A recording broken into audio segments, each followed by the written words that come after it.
পুনৰ যোৰহাটত সংঘটিত হৈছে ভয়ংকৰ অগ্নিকাণ্ডৰ ঘটনা। এবাৰ অগ্নিকাণ্ডৰ স্থান যোৰহাটৰ মাজমজিয়াৰ মাছৰহাটৰ অঞ্চলত এই ভয়ংকৰ অগ্নিকাণ্ডৰ ঘটনা সংঘটিত হৈছে, যি অগ্নিকাণ্ডৰ ফলত এতিয়া লক্ষাধিক টকাৰ সা সম্পত্তি ক্ষতি সাধন হোৱাৰ খবৰ আহি পৰিছে। আজি যোৰহাটৰ মাজমজিয়াৰ মাছৰহাট বৰনামঘৰৰ সন্মুখত সংঘটিত হৈছে এই ভয়ংকৰ অগ্নিকাণ্ডৰ ঘটনা। এই অগ্নিকাণ্ডৰ ফলত এটা বাসগৃহৰ ওপৰ মহলৰ 3টা কোঠা জুইত জাহ গৈছে।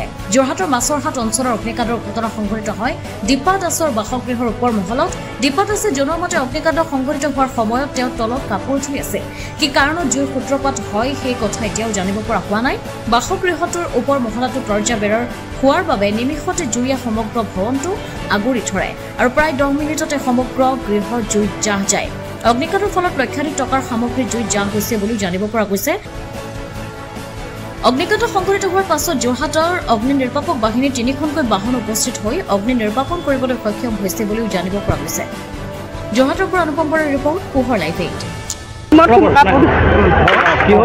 বাথৰুমত কাপোৰ ধুই আছিলোঁ, বোৱাৰী দুজনীয়ে পানী কঢ়িয়াই আছিলে। কি হ'ল মই নাজানো, ঘৰত জ্বলি আহিছে। আমাৰ বাই শাহুজনীয়ে দেখি চিঞৰাৰ কাৰণে ওলাই আহি পানী ঢালিছোঁ, পানী বালিয়ে আনিছোঁ, বালিয়েও কাম কৰা নাই। তাৰপিছত গাড়ী মাতি পেলানি ইয়াত জুই নুমুৱাই। কি নষ্ট হ'ল? চব ঘৰৰ বস্তু, গডৰেজ, চকেজ চব শেষ। কি একো গম নাপাওঁ।